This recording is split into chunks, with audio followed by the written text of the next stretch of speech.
Hello my stars and welcome back to my channel. I'm Basil and today I am reading chapter 2 of Impact Takes Control by Rekka_77 on AO3. Chapter 2.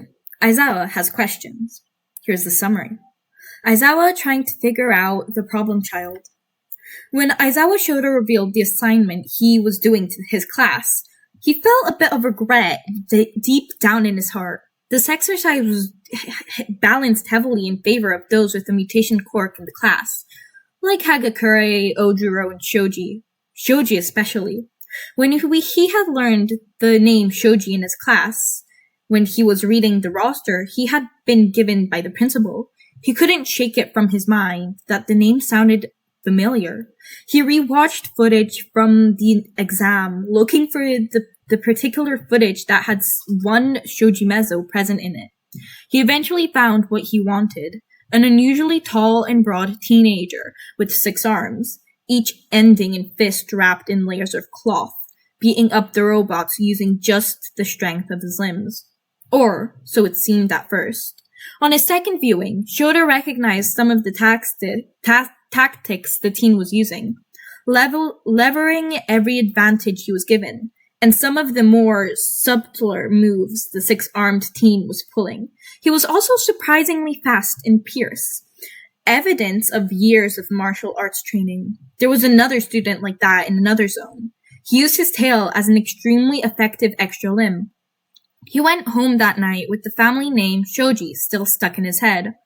There was something about that name in particular, although exactly what it was, he couldn't think of it. It was on the tip of his tongue, and he hated it. Some instinct of his told him to review some of his old files, and that's where it came to him. An old case from 5 years ago. His memory was impeccable, and the events replayed themselves in his mind's eye as if he was watching it on a videotape. 5 years ago. Eraserhead, I have a case for you.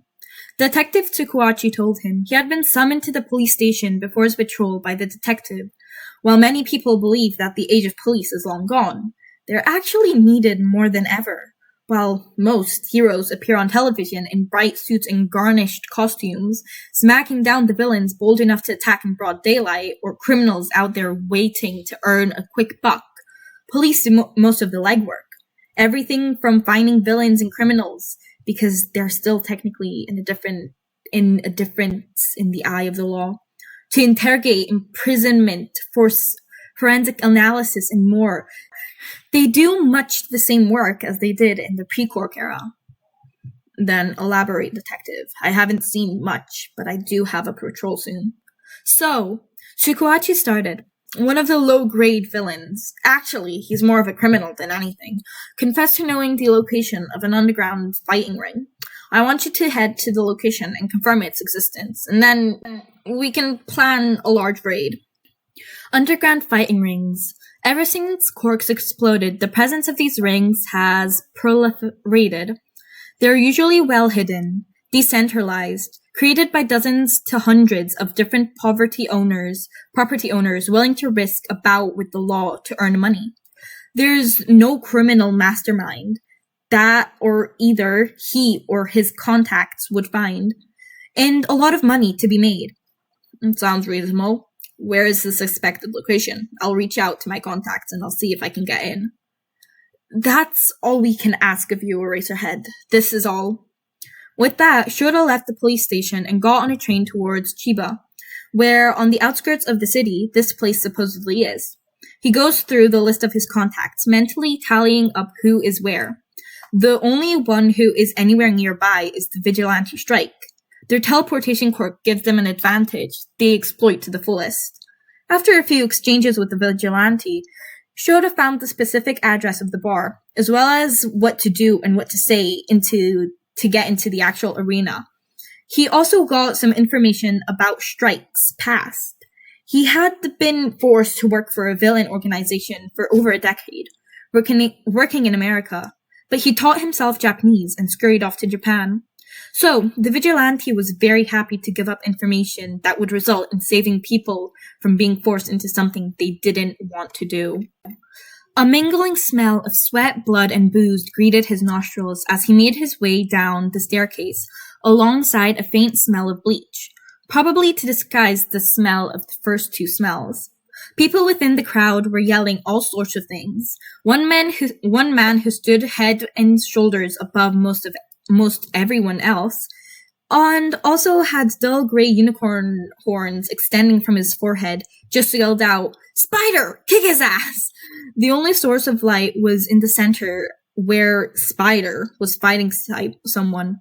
The particles of the light meant that there was much of this place cloaked in semi-shadows, saved for the few spotlights that drifted across the cloud lazily. The entire place was packed full, to the point where he had to squeeze through the crowd.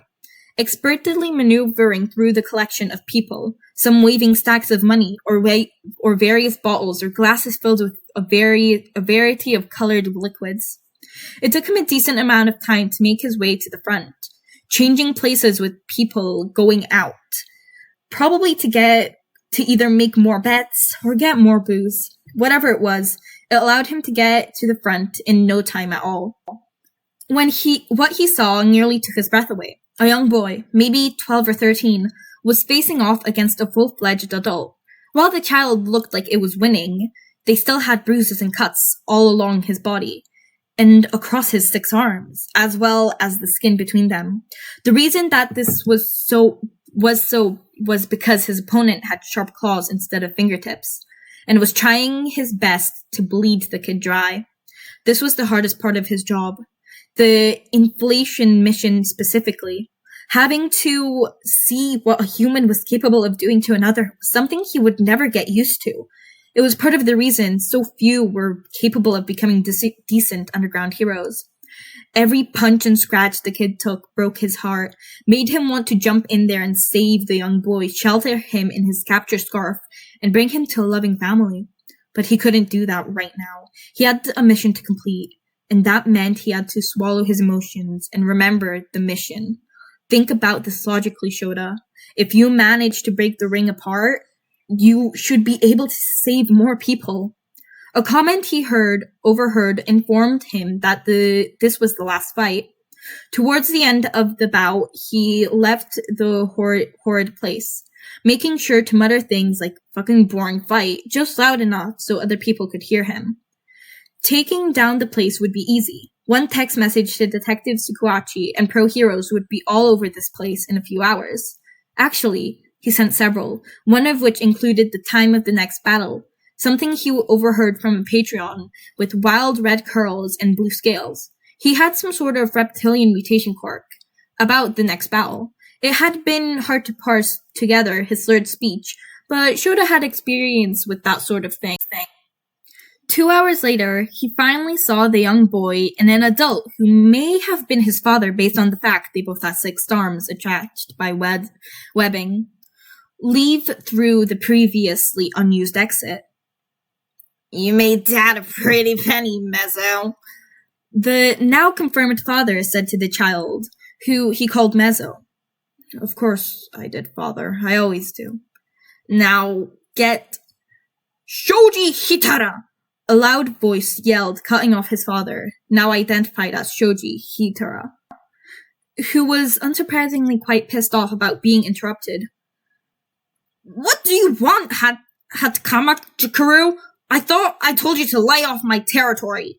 The now identified Hatakama Jikori stepped into the light, revealing a man with reddish-brown hair and 2 gray eyes. A third eye stood stark middle of Hatakama's forehead, an electric blue sclera, a slightly darker shade iris, and a white pupil.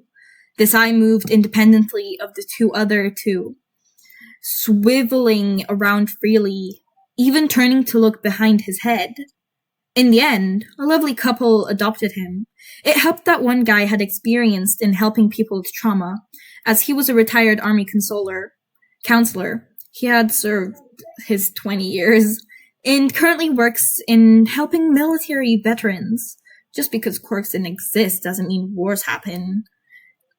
Japanese troops have often come to the aid of American troops. ever since the Economic Integration Alliance. And his husband works in the law. All in all, great people. When Shouta was about to draw the person who was going to fight against Shouji, he was apprehensive. He had already mentally listed some matchups he would not allow. Bakugo, Uraka, and Kirishima would not be allowed to face Shouji. The three of them were far too determinated.